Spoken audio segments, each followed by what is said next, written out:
दोस्तों, एनसीईआरटी की कक्षा 8 की सामाजिक विज्ञान की पाठ्य पुस्तक में कथित नया बदलाव। जाने क्या है ये बदलाव। 8वीं क्लास की पॉलिटिकल साइंस की नई किताब में कई बदलाव किए हैं। नई बुक में मुगल शासकों, खासतौर पर बाबर, अकबर और औरंगजेब के शासनकाल को पढ़ाया जाएगा। मुगलों की क्रूरता के साथ उनके खिलाफ उठी आवाज को भी किताब में जगह दी गई है। अकबर क्रूर और सहिष्णु था, 30,000 लोगों के नरसंहार का आदेश दिया था और महिलाओं व बच्चों को गुलाम बनाया था। बाबर नरसंहार के बाद खोपड़ियों की टावक बनाकर गर्व महसूस करता था। वहीं औरंगजेब ने मंदिरों, गुरुद्वारों और स्कूलों को नष्ट किया।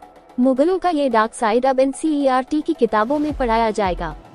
राष्ट्रीय शैक्षिकी अनुसंधान और प्रशिक्षण परिषद एनसीईआरटी ने एकेडमिक ईयर 2025-26 के लिए 8वीं क्लास की पॉलिटिकल साइंस की नई किताब में कई बदलाव किए हैं।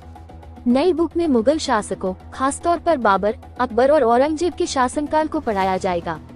बुक का पहला chapter exploring society India and beyond है। 2025-26 शैक्षणिक वर्ष के लिए शुरू की गई है। इसमें मुगल शासकों को न केवल बुद्धिजीवी और कला प्रेमी बताया गया है, बल्कि उनकी क्रूरता और लूटपाट जैसे डार्क साइड को भी उजागर किया गया है। एनसीईआरटी के पॉलिटिकल साइंस ग्रुप के हेड मिशेल डेनिनो ने द हिंदू से कहा कि इतिहास को साफ सुथरा दिखाने के बजाय उसके ब्राइट और डार्क दोनों साइड को सामने लाना जरूरी है। नई पाठ्य पुस्तक के दूसरे अध्याय रीशेपिंग इंडियाज पॉलिटिकल मैप में बाबर को एक और कविता, वास्तुकला और प्रकृति प्रेमी के रूप में बताया गया है। वहीं दूसरी ओर उसे क्रूर और शहरों को लूटने वाला, महिलाओं और बच्चों गुलाम बनाने वाला और खोपड़ियों की टावक बनवाकर उस पर गर्व महसूस करने वाला बताया गया है। ये सब बाबर की आत्मकथा बाबरनामा के हवाले से बताया गया है। इसी तरह अकबर के शासन को क्रूरता और सहिष्णुता का मिश्रण बताया गया है। 25 साल की उम्र में चित्तौड़ किले पर कब्जे के दौरान अकबर ने 30,000 आम नागरिकों के नरसंहार और महिलाओं बच्चों को गुलाम बनाने का आदेश दिया था।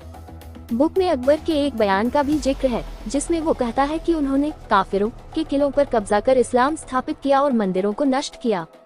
हालांकि इसके कुछ साल बाद शांति की ओर झुकाव को भी बताया गया है।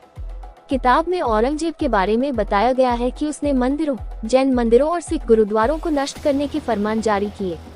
बनारस, मथुरा और सोमनाथ जैसे मंदिरों के साथ साथ सूफी और पारसी समुदायों के उत्पीड़न के बारे में लिखा है। मिशेल डेनिनो ने द हिंदू को बताया, हम मुगल शासकों को बदनाम नहीं कर रहे, लेकिन उन्हें समझाना जरूरी है। अकबर ने खुद स्वीकार किया था कि उनके शुरुआती वर्षों में वे क्रूर थे। हमें ये दिखाना होगा कि इन शासकों की अपनी सीमाएं थीं और उन्होंने क्रूर कृत्य किए। उन्होंने ये भी कहा कि भारतीय इतिहास को पूरी तरह साफ सुथरा और पॉजिटिव नहीं दिखाया जा सकता। इसमें उज्जवल और अंधेरे दोनों दौर थे और नई बुक में इसे काफी बैलेंस तरीके से लिखा गया है। नई बुक में मुगलों के खिलाफ अलग अलग समुदायों और लोगों के आंदोलन को भी जगह दी गई है। इसमें जाट किसानों, भिल, गोंड, संथाल और कोच जनजातियों के विद्रोह का जिक्र है, जिन्होंने अपनी जमीन बचाने के लिए संघर्ष किया। गोंड रानी दुर्गावती, जो अकबर की सेना से लड़ी, और मेवाड़ के राणा प्रताप की कहानियां भी शामिल हैं। इसके अलावा औरंगजेब की सेना के खिलाफ असम के अहोम समुदाय के प्रतिरोध को भी हाईलाइट किया गया है। पहले कक्षा 7 की इतिहास की किताब आवर पास्ट 2 में मुगल शासकों और उनके क्रूर शासन की ज्यादा जानकारी नहीं थी। अब दिल्ली सल्तनत और मुगल इतिहास को कक्षा 7 से हटाकर कक्षा 8 की नई बुक में शामिल किया गया है। ये बुक इतिहास, भूगोल, नागरिक शास्त्र और अर्थशास्त्र को एक साथ जोड़ती है।